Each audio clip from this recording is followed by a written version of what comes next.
All right, good morning, Gators. I'm back with another pre-calculus lesson for you to get started with before we get back to school. Hopefully everybody's staying safe in the slick, icy roads we're having this morning, and it's cold. Okay, so we're gonna start with a warm-up. Take a second, pause the video, and make sure that you understand how to do what we needed to gather our skills for yesterday. And then come back.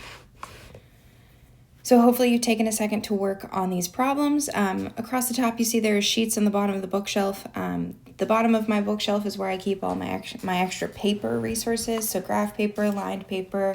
When we start doing different coordinate systems like polar, I'll have polar graphing paper, or extra reference sheets, or extra unit circles. If I have extras, it'll be on the bottom shelf of the bookshelf, so that's where you should expect those things. All right, so let's see the factored form of these three situations. The first one, we have a GCF of 3b, leaving behind a b minus 10, and that is fully factored, so I'm done. 3a squared minus 39a plus 108 has a GCF of 3, so I can pull out the 3 first and leave behind a squared minus 13a plus 36. That goes on to factor the trinomial into two linear factors. We're looking for what multiplies to 36 and adds to negative 13. And I like to do the X puzzle to help me keep track of those things, but whatever works for you. It does not have to be the same for everyone. We're going to do 4 and 9 because the 4 and 9 multiply to 36 and add to positive 13. So if we make them both negative, then the product is still positive, but the sum is negative. So we have a minus 4 and a minus 9. Let's see. For our last one, we have a quartic polynomial, but it does follow a quadratic structure. So this is, if we let u equal x squared, we have u squared minus 14 u minus 32, which is quadratic, right? So we can factor this quartic like a quadratic. And if you want to use the substitution, you can, or you can go straight there. We're looking for two things that multiply to negative 32 and add to negative 14. Negative 16 and 2 should do the trick. So we have u minus 16 times u plus 2 if you're thinking in terms of the substitution, but you can go straight to just x squared minus 16 times x squared plus 2. Double checking x squared times x gives me x to the 4th, negative 16 times x squared plus 2 times x squared gives me negative 14x squared, and negative 16 times 2 gives me negative 32. Now, this isn't quite done because I've also spotted a difference of squares. So x squared plus 2 is a sum of squares. That has no real solutions. Remember, that's a quadratic shifted up 2 units. It doesn't cross the x-axis. And the factors of a factored form of a quadratic show us the x-intercepts, the solutions. So if that is never going to cross the x-axis, then that's going to have no solution and doesn't result in a 0. So it's not going to factor down any further. That factor would result in imaginary or complex roots. However, x squared minus 16 is a difference of squares. So we have x plus 4 and x minus 4. And there's our fully factored form for our final warm-up problem. If you have questions, please reach out to me and ask them. I'm happy to spend a couple minutes responding to an email or getting back to you as soon as I can. Okay, so for today's goal, moving on into new things, we want to make sure we can describe the key features of parent functions, key features being increasing, decreasing, domain, range, and all that kind of fun stuff. So we're going to briefly review those things and identify the mechanics of transformations of functions to describe the effect of the transformed function on the standard form. So that's a whole lot of gobbledygook to say, are we going to know how to use function notation to indicate transformations and what they mean? Apply them to functions. All right, so getting started with notes. Take a second and pause the video if you want all of these words, but I will highlight some most important pieces. So a function is a mathematical relation that maps a set of input values to a set of output values, such that each input value is mapped to exactly one output value. So we've been working with all kinds of functions, and we're going to see several parent functions today, all of them which pass what we think of as the vertical line test. Now, the vertical line test is not an official proof of anything, but it is a great way to help you remember what needs to be unique, right? Inputs correspond to unique outputs, says this thing is a function. If this is true, if this is true, then the relation is a function. The set of input values is called the domain of the function, and the set of output values is called the range of the function. So if you're thinking of the vertical line test, and you're thinking of some function, maybe a parabola, I can think of a vertical line traveling back and forth. As it travels across this function, it's only crossing it once. Now, vertical lines are input values, right? This is x equals -2. This is an input, and it corresponds to one unique output. If it had multiple outputs, we would say the outputs are not unique. In this case, I can give you an example of a non-unique output. If you see this relation and you take a vertical line and let it travel across, oh, it's fine there, but then immediately fails and it starts to cross twice. So one input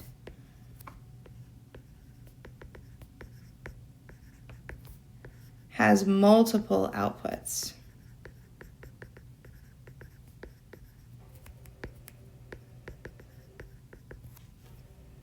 And that's gotten tiny, so we'll work on it. Multiple outputs. All right. So, function. That definition is foundational. Make sure you still know it. Now, increase, decrease, and constant. We have used these words since Math 1 and Math 2. We've used them a lot, but we might not have used the really rigorous definition. So here is a really rigorous definition, and this is what I like to say, like College Board likes to do to make things hard.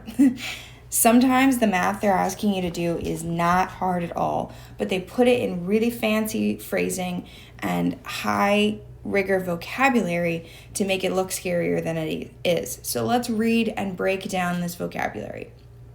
Our first bullet point says f is increasing on an interval I if for any 2 points on the interval, a positive change in x results in a positive change in f of x. So x is our input, and f of x is our output.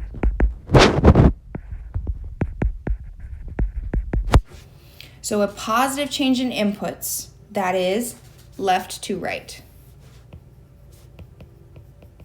Like you read a book on the graph. As we travel left to right on the graph, there is a positive change in x is left to right. Apologies, let's put this up here. Left to right. And a positive change results in a positive change in f of x, low to high. So we're thinking, we don't need a T. So we're thinking in two directions at the same time. We're thinking as something happens in the x direction, what's happening in the y direction. From left to right is the graph going from low to high. Now we've added all this information about intervals, because we want to be really specific and say that everywhere on the interval we state is truly increasing for any 2 points. There are infinitely many points in there, right? The real number system has infinitely many numbers in between two sets of two integers. So if we pick an interval, there is a lot of spots that we can pick between them. So for any of those two spots, the pattern should be true. And this translates almost directly for decreasing. Positive change in x, so left to right. Positive change in x, left to right. I keep trying to combine those words. To right. Results in negative change in f of x, that is high to low. Constant on the interval is if for any 2 points you pick on that interval, a positive change in x results in no change, 0 change. So for every a and b, f of a equals f of b. So let's sketch a situation. Or before we move on, let's define relative and absolute extrema. So a relative extrema is any point where the graph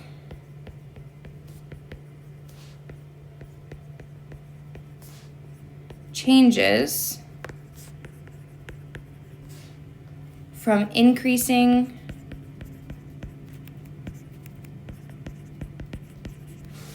to decreasing or vice versa.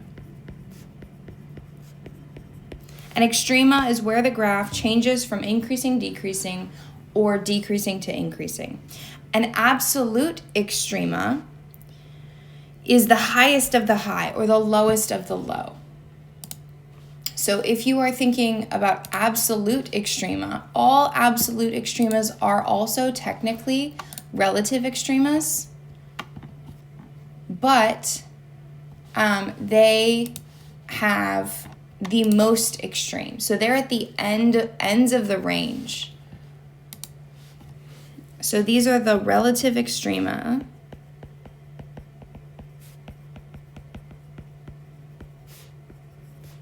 At the end of the range. Because when we talk about extrema, we are talking about the most extreme values of the function, and values are outputs, right? Function values are y values. So the relative extreme at the end, the most extreme is going to be the highest or lowest of the range, right? The y values possible. So absolute extremas are at the ends of the range. Infinity can never be an extrema. So never infinite. If the range is infinite on one side, you don't have an extrema on that side. If the range is finite on one side, then you will have a relative extrema on one side. But if the range is infinite on both sides, the least is negative infinity and the greatest is positive infinity. Like if we think about a cubic function, there will be no absolute extrema. Two alternate words that we use for relative and absolute are local and global. Relative and absolute mean the same thing as local extrema and global extrema. All right, so let's sketch this situation and consider some intervals and think about increasing, decreasing, and some extremas. So I'm going to just plot a friendly curve.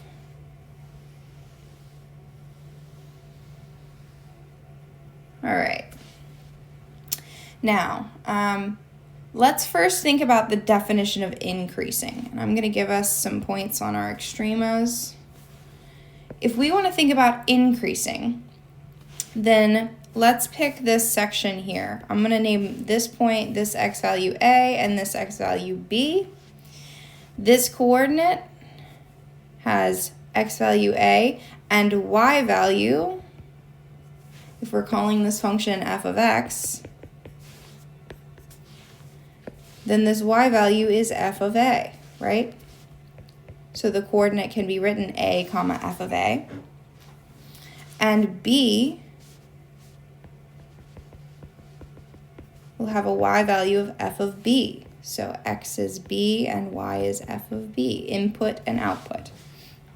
Now, if I picked any 2 points in between a and b, maybe this one and this one, maybe this one and this one, maybe this one and this one, for all of those points, we would see that a positive change in x resulted in a positive change in y.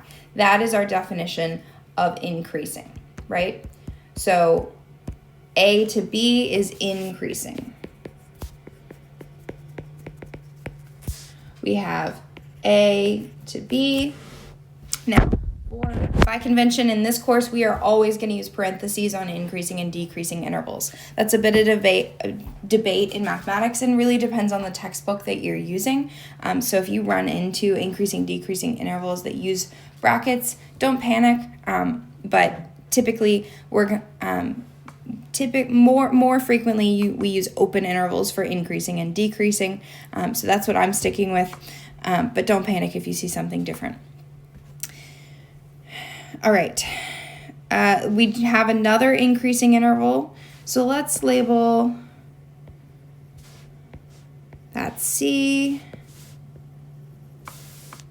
that D, this can be E, and just to make it interesting, the first one will go back to F for fun. Probably should have started an A there, but it'll be okay.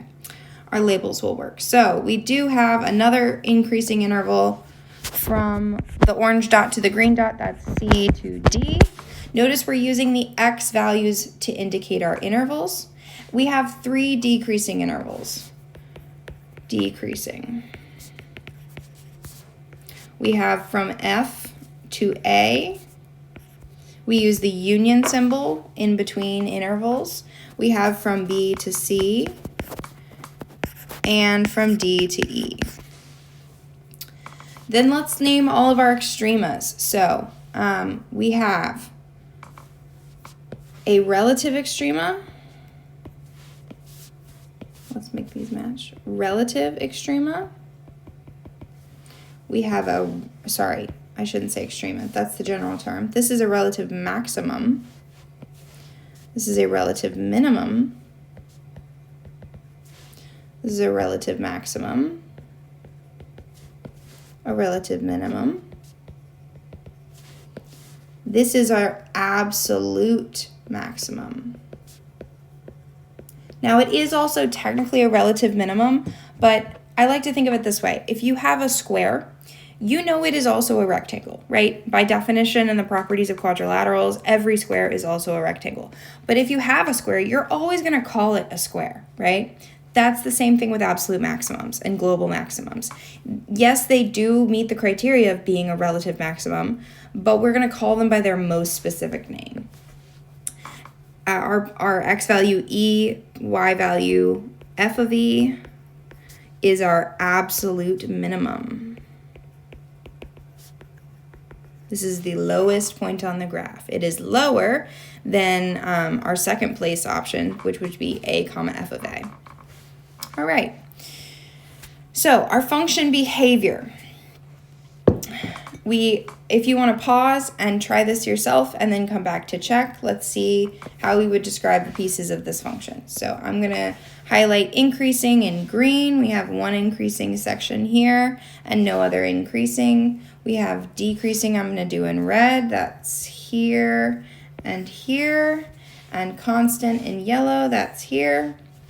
So let's describe those intervals. Notice we're always going to use x values. So the change happens at these 3x values. Decreasing is the first from negative infinity until x equals 0. And then we decrease again from 5 to positive infinity. It's increasing between 0 and positive 2 and constant from positive 2 to positive 5. The domain of this function is all reals. There are no breaks, and it has arrows on both left and right. Now, when a graph just goes off the page without arrows, we assume it has arrows, right? We assume it's going to keep going. You only assume a graph ends if you see a closed circle and space after it. The range of this function, for the same reason, is all reals because it extends everywhere positive and negatively, and has no gaps in the middle. All right. X-intercepts and y-intercepts are always coordinates. Always coordinates. X-intercepts have a lot in common with solutions. Solutions, roots, and zeros all mean x equals. X-intercepts is asking for the x value where the y value is 0. Do they describe the exact same locations? Yes. It is a little nitpicky to care about the difference, but I do. So if I'm asking for an intercept, you're giving me a coordinate. If I'm asking you for solutions, roots, or zeros, you're going to give me an x equals. In the graph, our intercepts are -3, 0, 1, 0, and 4, 0. If we want to find the intercepts algebraically, we're going to look for the solutions, right? We're going to find the x equalses and move to the x-intercept form. So to solve this cubic, I'm going to need to factor it. So let's use our factor by grouping method from yesterday. We're going to factor out an x squared from the first group and a -4 from the second, leaving behind an x squared minus 4, which is a difference of perfect squares. We have x plus 2, x minus 2. Apologies for the noise.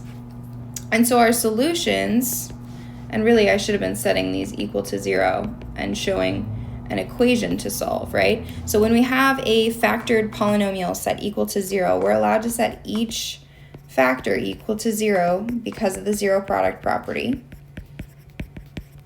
And so we have 3 solutions, +3, -2, and +2. But those are not the intercepts. The intercepts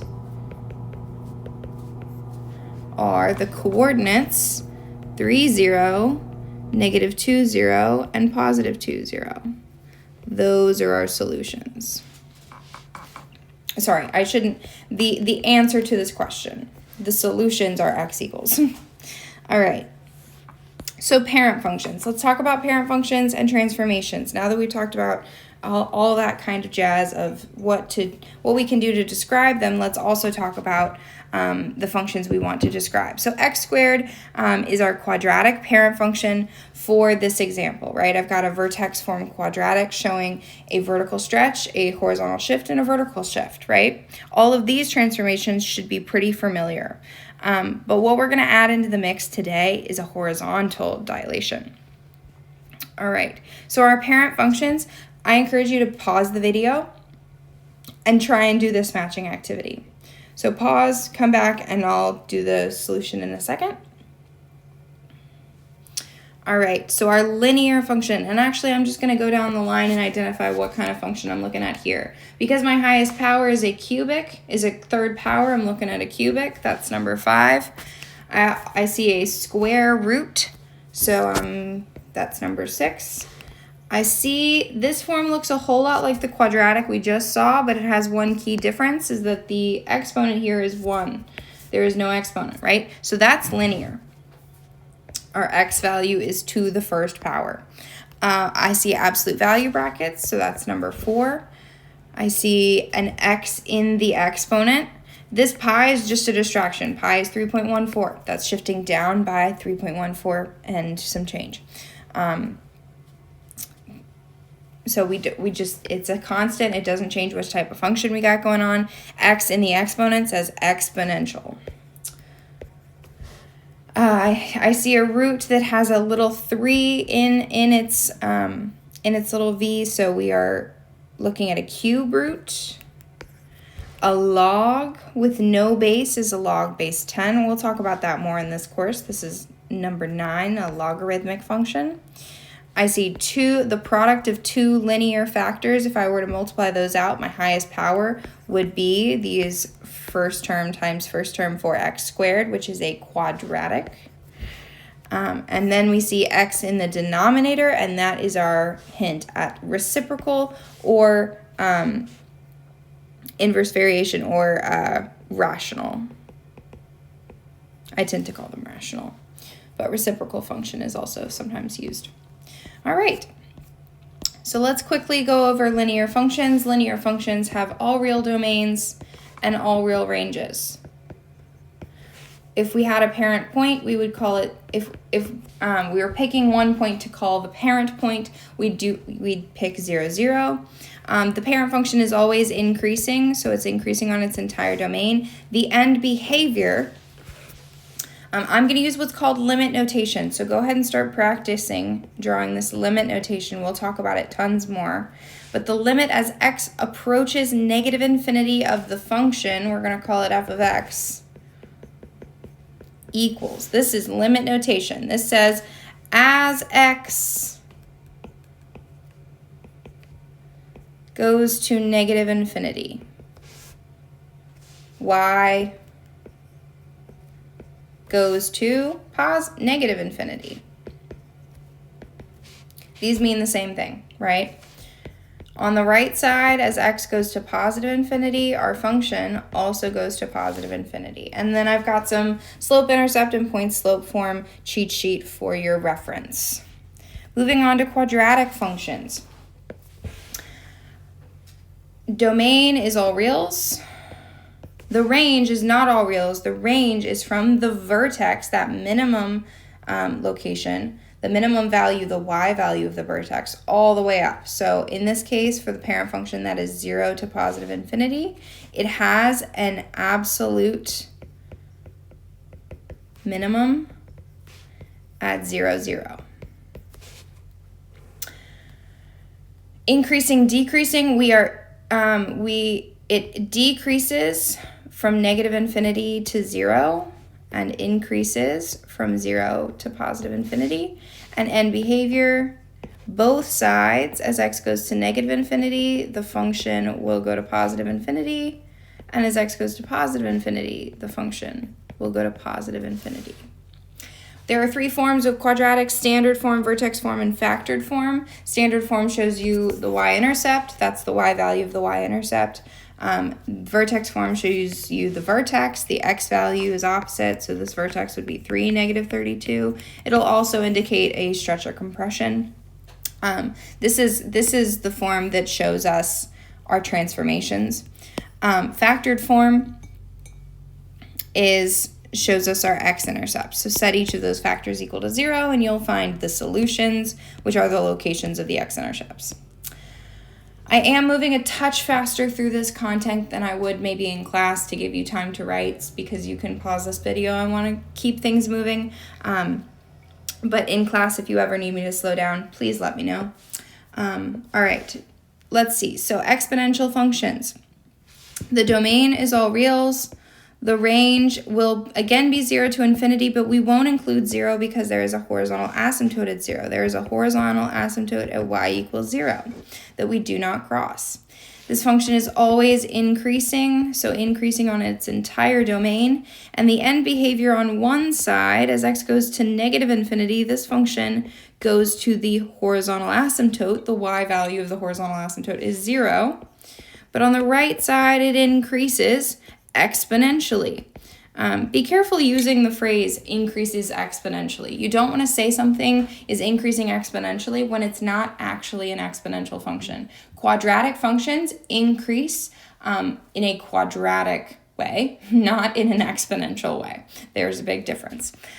These functions have infinitely many parent functions, and the base determines the parent function. So in this case, the base is 2, so the parent function is 2 to the x. All of these are parent functions. The base, whatever is being raised to the power, determines the parent function and has nothing to do with the transformations. Let's see, logarithmics and reciprocals, and then we'll move on to transformations. So logarithmics have a restricted domain from 0 to positive infinity. We won't include 0. The range is all reals.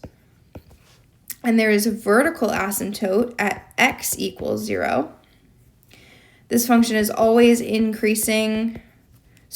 But we're not going to go from negative infinity to positive infinity because it can't increase where it can't exist. So it's increasing on its entire domain everywhere on its domain, so 0 to positive infinity. The end behavior will be a little bit different.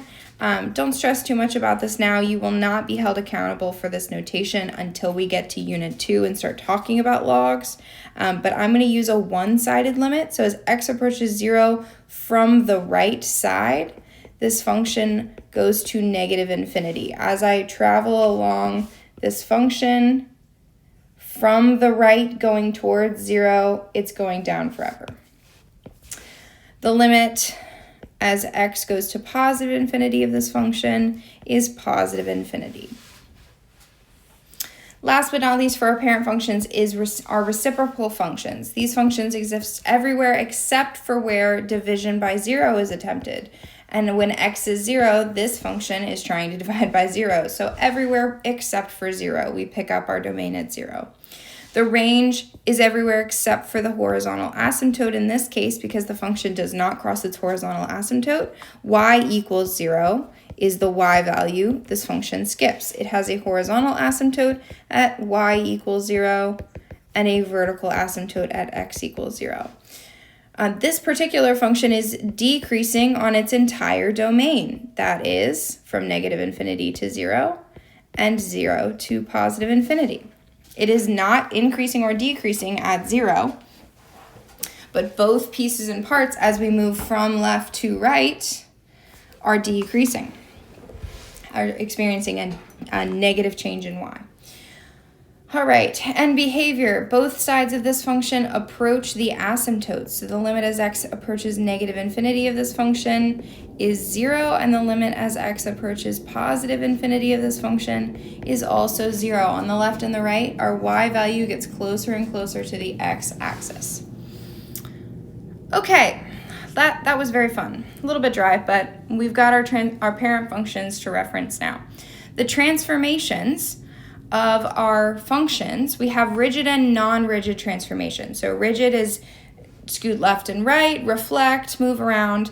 That's mostly what you've done. You've done a little bit of dilating. Dilations are stretches and compressions. So that's both. This is stretch or compress. To dilate does not indicate stretch. It means stretch or compress. Now, College Board doesn't actually need you to know whether something's being stretched or compressed. They just want you to recognize that something is dilation. That being said, I want you to know the difference because I think it's important and helps you check the reasonableness of your answer. If you say, hey, I expect this to get larger, and it does, then you know that you've applied transformations correctly. So here is your order of events. If you see in a transformation happening, quote, inside the function, that is a horizontal transformation and it will affect the x values. Remember, the x-axis is the horizontal axis. So that's how we remember that. The y-axis is the vertical axis. So outside the function will be the vertical transformations. Those are the transformations that affect the y values.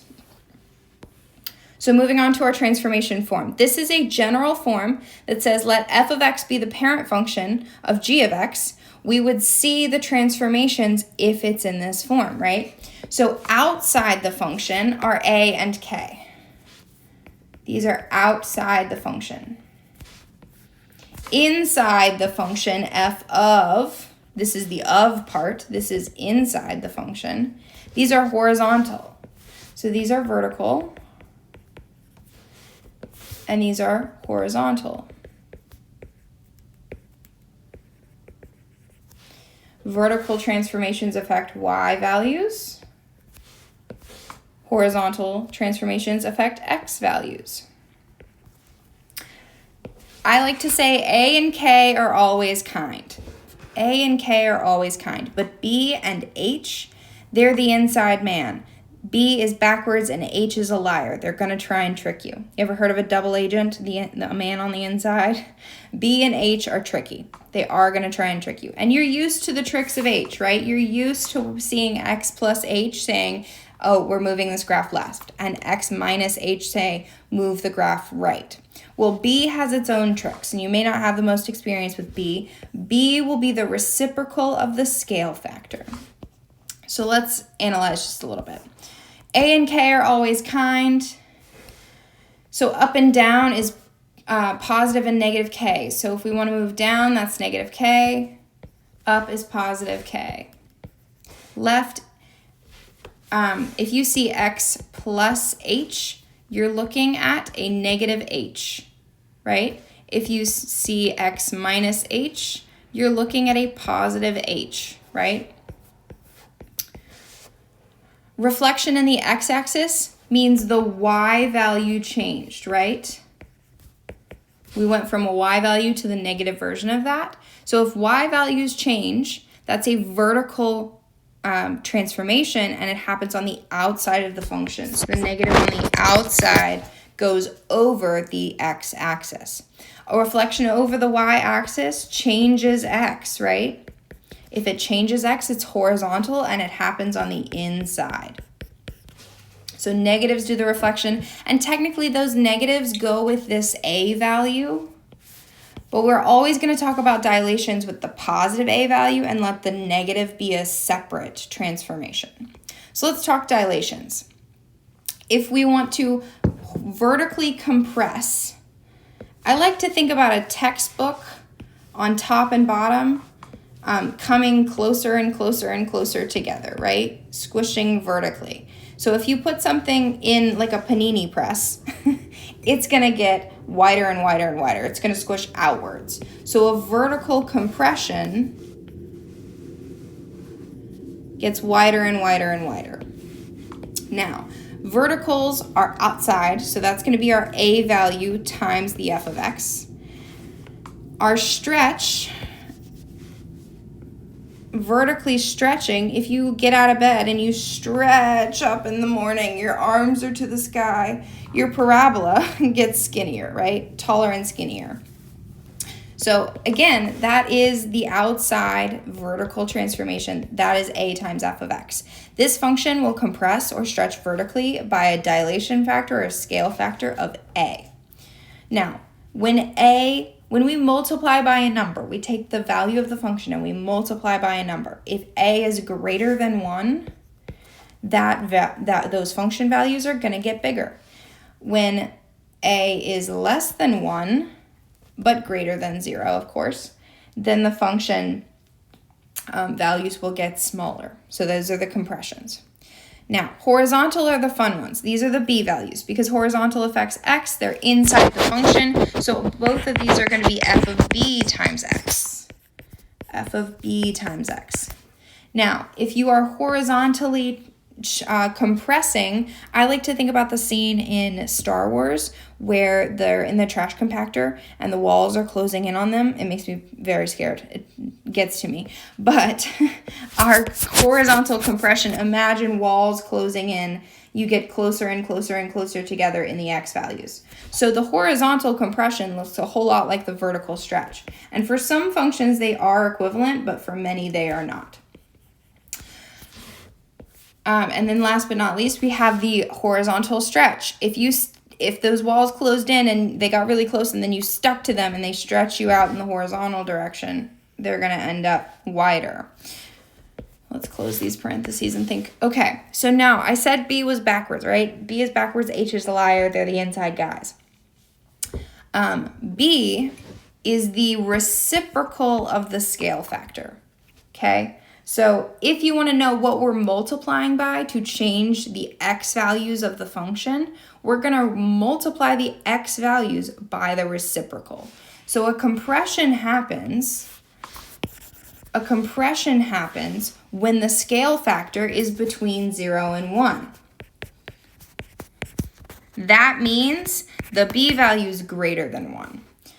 And a stretch happens when the scale factor is greater than 1. That means the b value, let me write this correctly, the b value is between 0 and 1.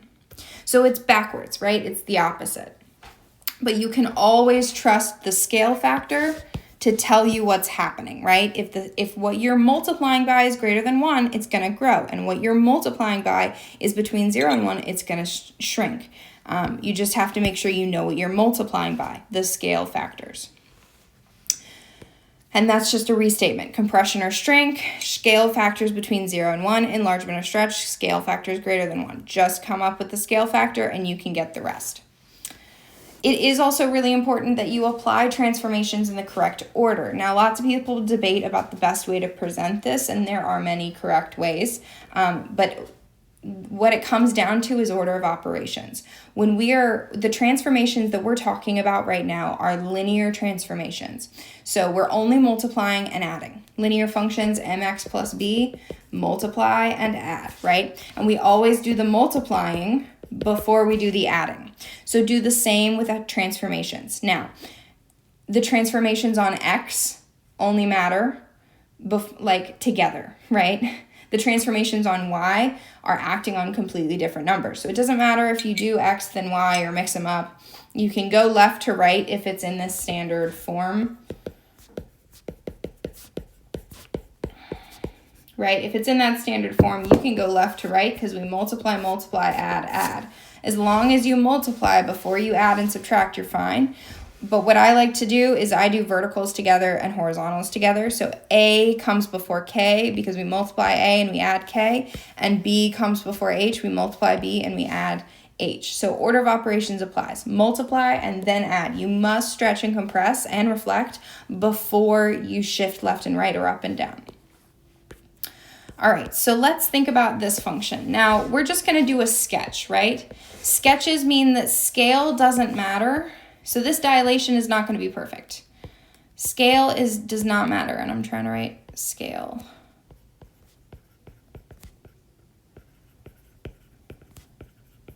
We want the parent point. So the parent point for the parent function would be y equals absolute value of x. The parent point would be 0, 0, right? We're thinking of this thing. Positive x on one side, negative x on the other. This is technically a piecewise defined function. All right, so we say, hey, this function's been reflected. Ask yourself over which axis. It's on the outside. It affects y, so it goes over the x-axis. We also have a vertical, it's outside, vertical dilation by a factor of 1/2. A and K are always kind. That's outside. It's not going to lie to me. But on the inside, this is going to lie to me. X plus 1 goes left 1. And back to the outside, K is kind, so this is down 3.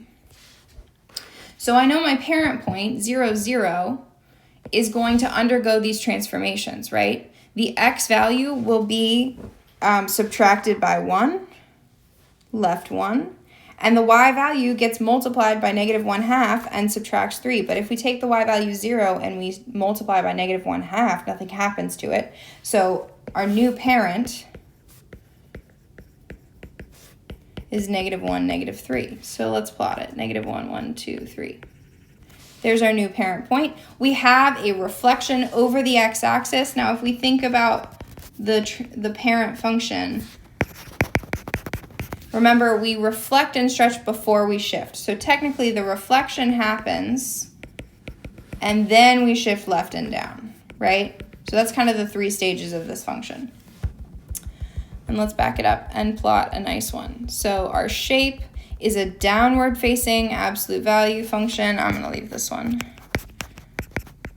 So we remember our parent, but this is, and technically our vertical dilation by a factor of 1/2 is a vertical compression, so it would get wider.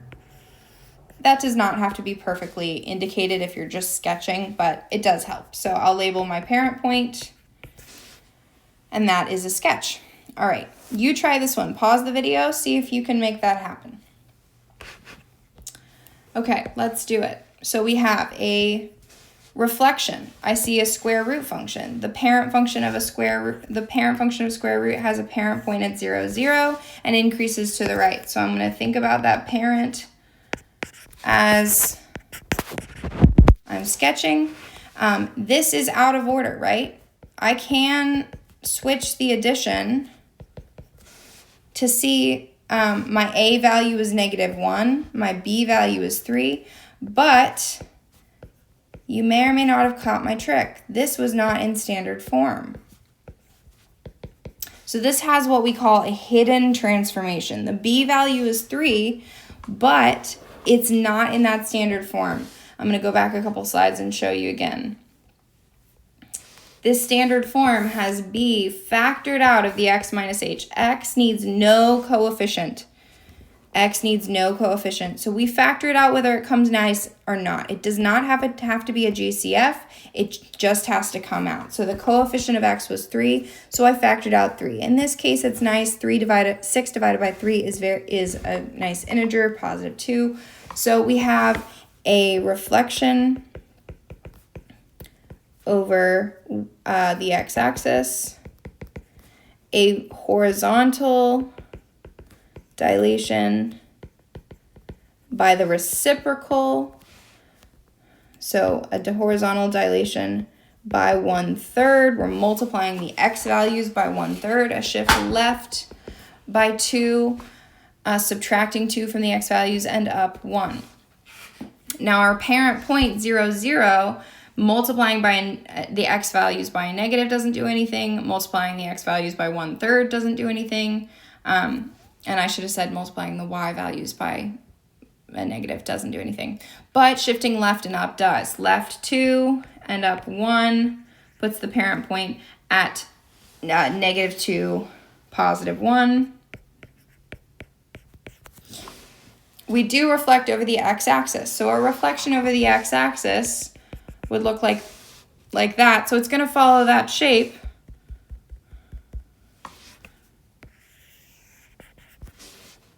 In general, a horizontal dilation by 1/3. Remember, horizontal dilation by 1/3 is a horizontal compression. So like the wall is coming in, it might grow faster than the original. So there is our sketch.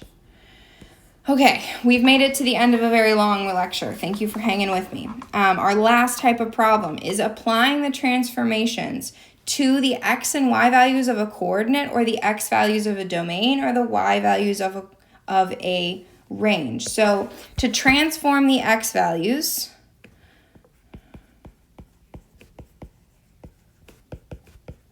we need to do the inside transformations.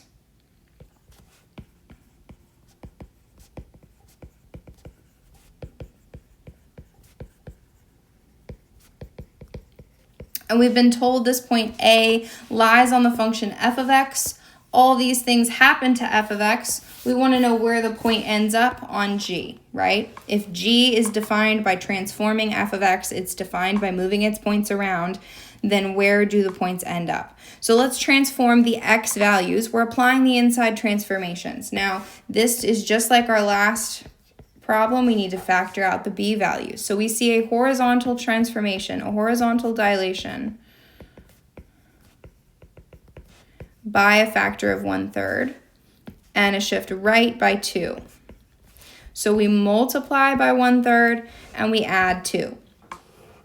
So our x value, that was 3, x was 3, we multiply by 1/3 and we add 2.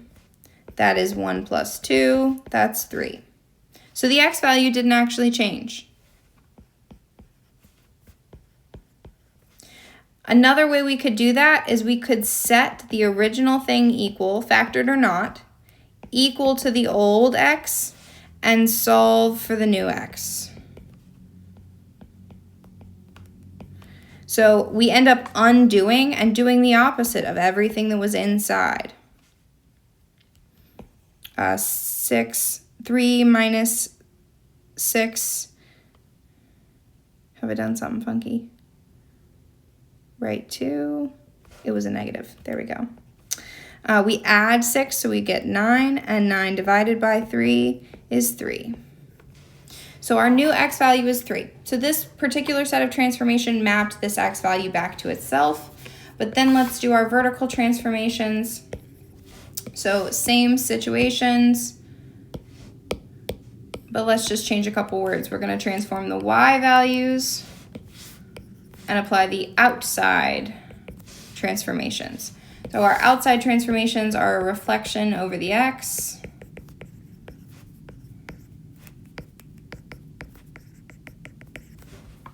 a vertical dilation, oh, come on, vertical dilation by a factor of 2 and up 1. So we take our y value and we apply those things. We multiply by a negative, we multiply by 2, our y value was -5, and we add 1. So that's positive 10 plus 1, that's 11. And our new coordinate, our coordinate goes from 3, -5 to 3, 11.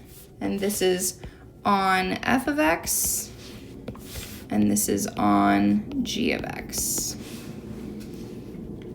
All right, I have attached this worksheet on Canvas for you to use for practice. I think this is a great worksheet to break down and make sure you can describe transformations in all the ways, and I will post the keys shortly. And you also have a Delta Math for a grade.